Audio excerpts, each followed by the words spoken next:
Donc d'abord sur le dérèglement climatique en Occitanie. Alors cette année, on a voulu faire un focus sur donc une publication récente, donc qui date de 2022 pour la version scientifique et qui a été reprise l'année dernière par le Haut Conseil pour le climat.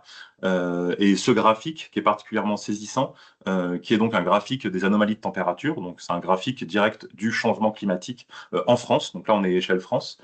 Et donc tous les points noirs qu'on voit sur ce graphique, c'est les données observées.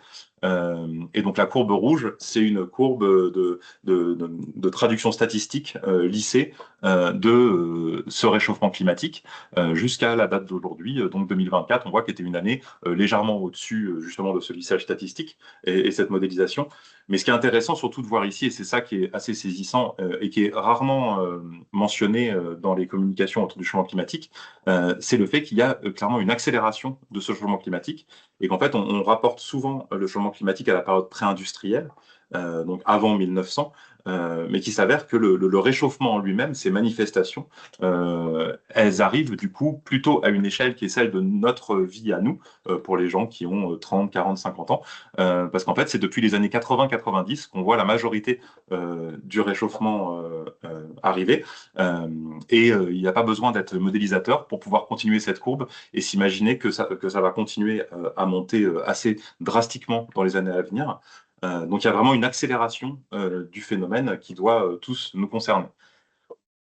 Ça, c'est à l'échelle France. À l'Orcéo, on travaille depuis 2 ans au traitement justement de ces données de Météo France qui sont publiées aussi à l'échelle plus locale. Et nous, donc, on les a figurées ici en cartographie à l'échelle Occitanie. Donc, on voit, ça traduit un peu la même chose, c'est-à-dire qu'en fait, entre la période pré-industrielle de référence de Météo France, donc 1850-1900, et la période de référence Météo France 76-2005, on a un réchauffement qui est seulement de plus 0,6 degrés, qui reste assez faible et qui se manifeste de façon hétérogène au niveau de l'Occitanie. Et que si on, selon les projections de Météo France sur l'avenir, donc en 2050 et 2100, on va donc dépasser les 4 degrés, donc le fameux la France à plus 4 degrés. Donc en Occitanie, il s'avère que c'est plus 4,2 degrés en 2100. Et vous voyez qu'on garde en fait ce profil, cette signature hétérogène au sein d'Occitanie, mais avec des températures qui de toute façon montent globalement assez fort partout en Occitanie. Ces données sont désormais publiées à l'échelle commune sur Terhistory, donc vous pouvez retrouver ces données depuis l'année dernière, issues de nos travaux en collaboration avec Météo France dans le portail Terhistory dans la catégorie climat futur track. Et je vais passer la parole à Simon pour une des faces de ce dérèglement climatique. Parce que là, on parlait uniquement de la montée des températures, mais évidemment, il y en a toute une multitude d'impacts, et notamment autour de l'eau. Effectivement, du coup, nous, côté Orseo, on a souhaité avoir un suivi un peu de l'évolution des sécheresses, l'accès à la ressource en eau étant un gros sujet, je pense que tout le monde en est conscient aujourd'hui.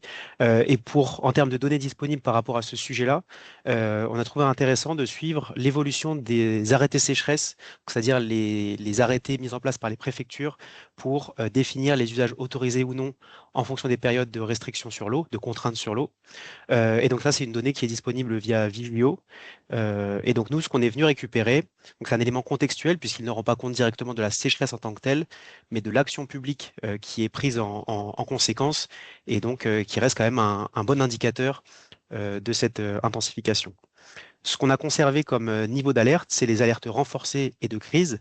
La première étant une réduction de tous les prélèvements en eau et donc y compris l'irrigation. Quand la seconde, donc la crise, elle intègre carrément une interdiction de prélèvement en eau totale ou partielle et intègre donc l'agriculture, ce qui est quand même un sujet central. À partir de ces données, on a donc proposé trois graphiques, les trois graphiques que vous voyez ici, qui sont les évolutions du coup de la surface en Occitanie couverte par un arrêté donc d'alerte renforcée en orange foncé ou de crise en rouge foncé. Et donc selon les trois périodes de 4 ans, donc 2013-2016, 2017-2020 et 2021-2025. Et ce qu'on observe, c'est que, il y a tout d'abord un étalement de ces périodes, c'est-à-dire que sur les premières années jusqu'en 2022, on voyait qu'il y avait toujours une pause entre janvier et juin. Donc c'était souvent les périodes où les nappes se rechargent, où les pluies sont plus abondantes et où donc on n'a habituellement pas d'arrêté sécheresse. Et on observe que bah, à partir de 2022, on a une continuité de territoires couverts par des arrêtés. Et donc on voit même une période de 1029 jours entre juin 2022 et mars 2025, où on n'a aucune interruption d'arrêté sécheresse de alerte renforcée ou crise, avec au sein de cette période-là, on a même 652 jours où on a toujours sur le territoire occitan un arrêté de crise en cours.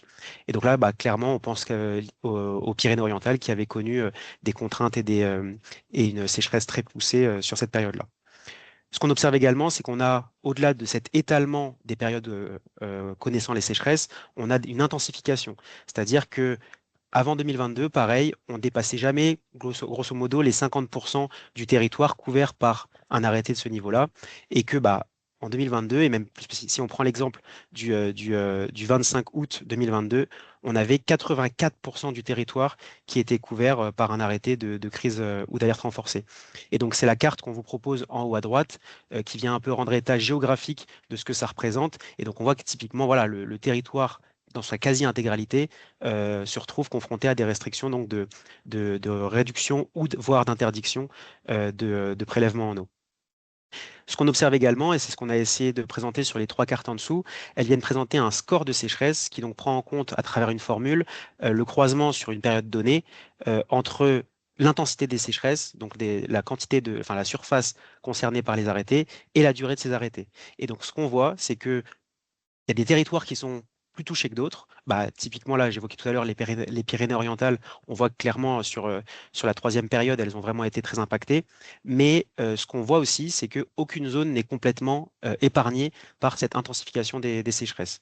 Donc, c'est un peu le constat qu'on peut tirer de cet indicateur contextuel, c'est que euh, tous les territoires sont touchés et l'intensification se fait en intensité et en période et en étalement de durée. Voilà.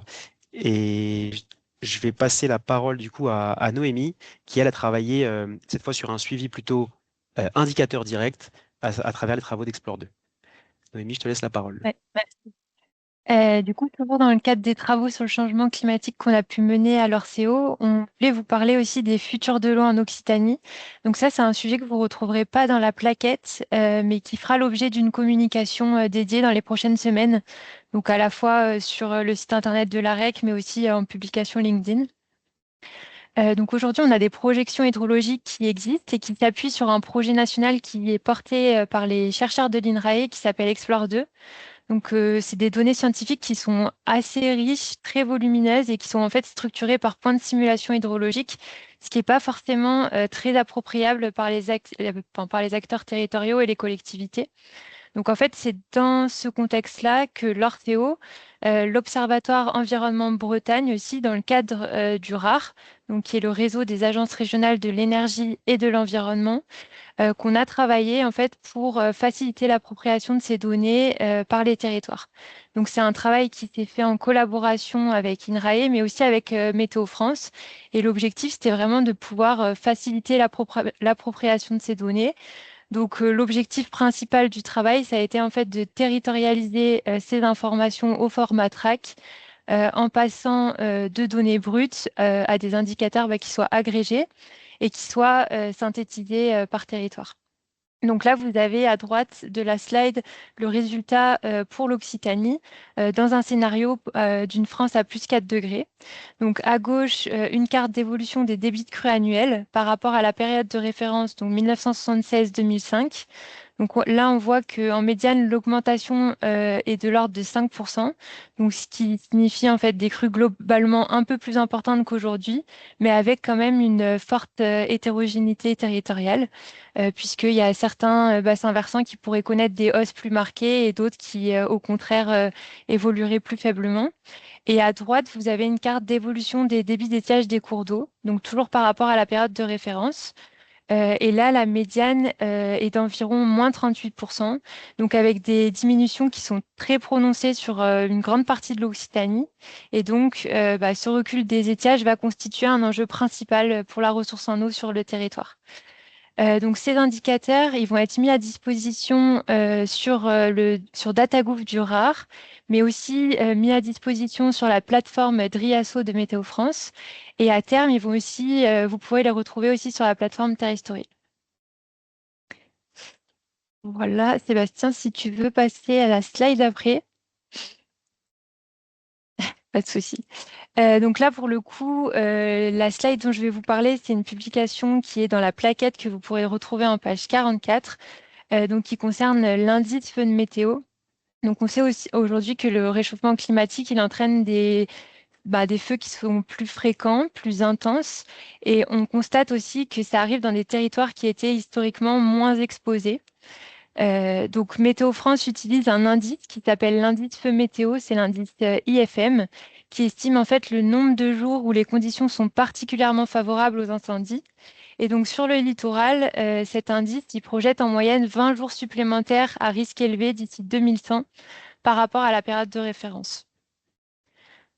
Donc à gauche, vous avez la carte 2030 et à droite, la carte 2100. Et donc l'incendie dans l'Aude, pardon, qui a eu lieu en août 2025, Sébastien, tu peux passer la slide suivante, illustre malheureusement la hausse de ces incendies avec 17 000 hectares brûlés en 3 semaines, ce qui est en fait plus que les 5 années précédentes réunies dans le département de l'Aude. Donc face à ce constat, on voit qu'il y a une nécessité d'agir sur l'adaptation des forêts. Donc ça peut passer par une gestion forestière plus résiliente, avec un entretien raisonné, des essences qui soient mieux adaptées aussi au climat futur, une diversification des plantations, etc.